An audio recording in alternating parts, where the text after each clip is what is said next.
14th century Europe में Catholics God and devil में believe करते थे और उनके रिलीजन के कानून बहुत कठोर थे। तभी वहाँ पे एक बात फैलने लगी कि लोग डेविल की पूजा कर रहे हैं ब्लैक पावर एंड इमॉर्टेलिटी के लिए, जैसे हम विच क्राफ्ट नाम से जानते हैं। जब ये विच क्राफ्ट वाली बात बहुत फैलने लगी तो लोग बहुत डरने लगे, क्योंकि वहाँ के लोग गॉड एंड डेविल दोनों में मानते थे।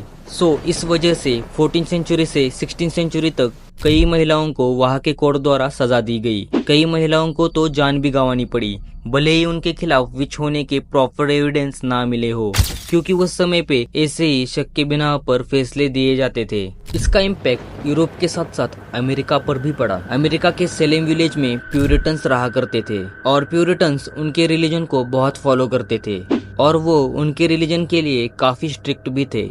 प्यूरिटन्स ने 1647 में प्यूरिटन्स लीगल कोड नाम से बड़े से लेकर छोटे क्राइम की एक लिस्ट निकाली ऑर्डर वाइज, एंड उस लिस्ट के क्राइम्स कुछ इस प्रकार के थे। 1. आइडोलेट्री यानी कि आइडल्स को वर्शिप करना।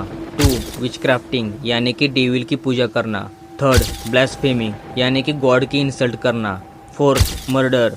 5th poisoning and so on. Basically moral of the story is, Puritans के अनुसार विचक्राफ्टिंग मर्डर से ज्यादा बड़ा गुनाह है। 1692 के जनवरी महीने में एलिजाबेथ पेरिस नाम की लड़की को अचानक दौरे पड़ने लगे। वो काफी वायलेंट हो गई और वो काफी जोर जोर से चिल्ला रही थी। इस बच्ची की उम्र महज 9 साल की थी। इसके अलावा 11 साल की लड़की जिसका नाम एबिगेल विलियम्स था, उसे भी ठीक ऐसे ही दौरे पड़ने लगे। इन दोनों बच्चियों को विलियम ग्रिग्स नाम के डॉक्टर के पास ले जाया गया। विलियम ग्रिग्स को कुछ समझ नहीं आया तो उसने इसे सुपरनेशनल बोल दिया। उसका मानना था कि ये सब विचक्राफ्ट के कारण हुआ है और इन लड़कियों पे विचेस ने हमला करके इन्हें भी विच बनाने की कोशिश करी है।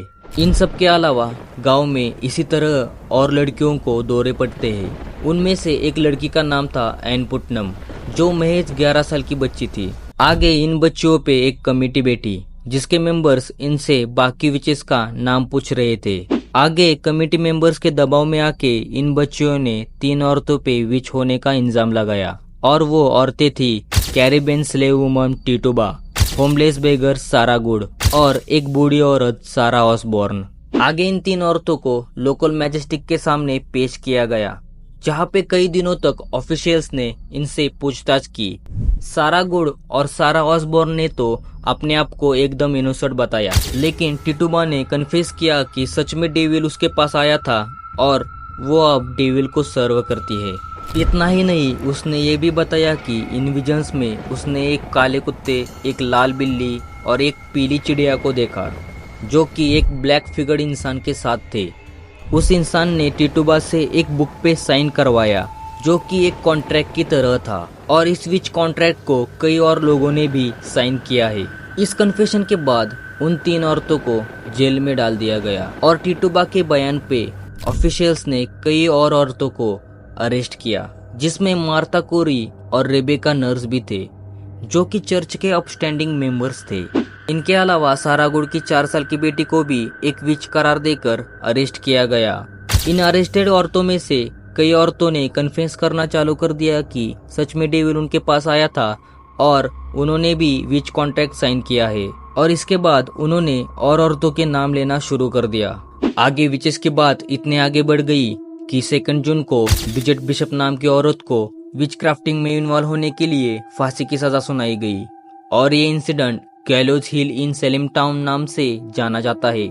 जुलाई में 5 और लोगों को फांसी दी गई, अगस्त में 5 और सितंबर में 8 लोगों को विच क्राफ्टिंग में इन्वॉल्व होने के लिए फांसी की सजा दी गई। इसके अलावा कई लोगों को विचेस करार देकर जेल में टॉर्चर किया जा रहा था। एक बूढ़ा आदमी जिसका नाम माइल्स था, उसे भी विच करार देकर पत्थरों में दबाकर पब्लिकली 2 दिन तक टॉर्चर किया गया और आगे उसकी इस वजह से मौत हो गई। मौत के वक्त भी माइल्स खुद को बेगुनाह बता रहा था और माइल्स की दर्दनाक मौत देखकर सेलेम के लोगों की आंखें खुल गई और लोगों ने उठाव करना चालू कर दिया।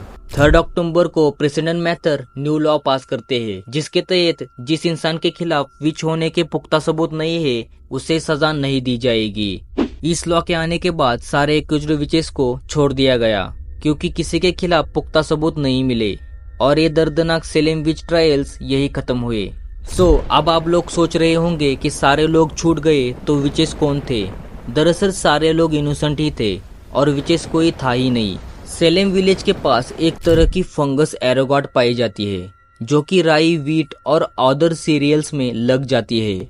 मॉडर्न डे साइंटिस्ट का मानना है कि अगर कोई इंसान एरोगॉट लगा हुआ सीरियल खाता है तो उस इंसान को दौरे पड़ने लगते हैं। इतना ही नहीं, उस इंसान को वोमिटिंग होगी और वो इंसान थोड़ा सा वायलेंट हो जाएगा। और इसी वजह से सेलेम विलेज के लोगों को दौरे पड़ रहे थे और विलेज के लोग इसे विचेस समझ रहे थे। और रही बात टिटोबा के कन्फेशन की, तो टिटोबा एक स्लेव वुमन थी और उसके साथ अच्छा बर्ताव नहीं होता था। जब उसे कन्फेशन के बदले रिहा होने की ऑफर मिली तो उसने एक फेक कहानी बनाई और उसके दुश्मनों को फंसाया। और ऐसे ही बाकी के लोग टॉर्चर से बचने के लिए कन्फेस कर देते कि वो विच है और दूसरे लोगों के नाम लेते जिनसे उनकी दुश्मनी है। बस इतना ही था इस वीडियो में। मैं मिलता हूँ आपको अगली वीडियो में।